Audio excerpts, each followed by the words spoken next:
तीन राज्यों के विधानसभा चुनाव में मिली प्रचंड बहुमत के बाद आगामी लोकसभा चुनाव के लिए भाजपा के इरादे और हौसले दोनों ही बुलंद हैं। इस बात की गवाही दे रहा है पार्टी द्वारा कराया गया आंतरिक सर्वे। तो आइए जानते हैं आंतरिक सर्वे का पूरा लबोलवाब क्या है। नमस्कार, मेरा नाम है आसिफ असरार और आप देख रहे हैं the fourth pillar dot news.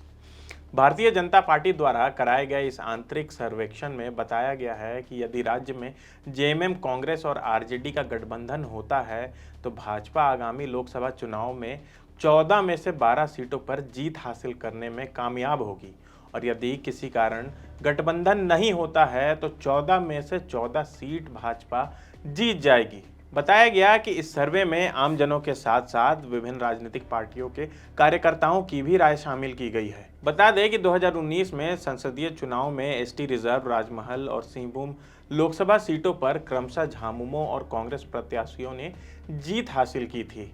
लेकिन इस सर्वे के माध्यम से पार्टी का कहना है कि इन सीटों पर भी भाजपा की स्थिति पहले से मजबूत हुई है। उन सीटों के नाम हैं रांची, जमशेदपुर, धनबाद, चतरा, पलामू, गोड्डा, कोडरमा, हजारीबाग और गिरिडीह। वहीं श्रेणी में दुमका, खूंटी और लोहरदगा को दूसरे स्थान पर रखा गया है। यहाँ पार्टी को लगता है कि थोड़ी मेहनत करने की ज़रूरत है।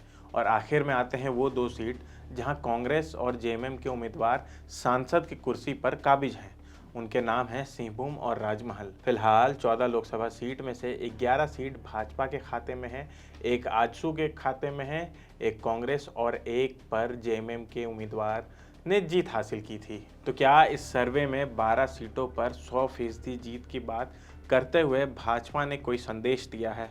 क्या भाजपा इस बार झारखंड में अकेले चुनाव लड़ने की तैयारी में है? बताया जा रहा है कि गिरिडीह लोकसभा से आजसू के चंद्रप्रकाश चौधरी के खिलाफ एंटी इनकम्बेंसी तेज है। राज्य में 9 सीटों पर भाजपा ने हर हाल में जीत की आशंका जताई है। उस लिस्ट में गिरिडीह का भी नाम है। तो क्या अब भाजपा गिरिडीह में अपना प्रत्याशी उतारने की तैयारी में है? खैर, ये तो वक्त ही बताएगा। फिलहाल इस वीडियो में इतना ही। आप देखते रहिए the fourth pillar dot news. धन्यवाद। आप चाहते हैं कि हमारे वीडियोस का नोटिफिकेशन आपको बिना देरी के मिलता रहे तो आप इस चैनल को फॉलो और सब्सक्राइब जरूर कर लें। बाकी आप हमारे काम को लेकर कोई सुझाव हमें देना चाहते हो तो कमेंट बॉक्स में आप सादर आमंत्रित हैं। इसके अलावा हमारे वीडियोस आपको अलग अलग ठिकानों जैसे फेसबुक, इंस्टाग्राम, ट्विटर पर भी देखने को मिलेंगे, जिसके लिंक डिस्क्रिप्शन में डाल दिए गए हैं। शुक्रिया।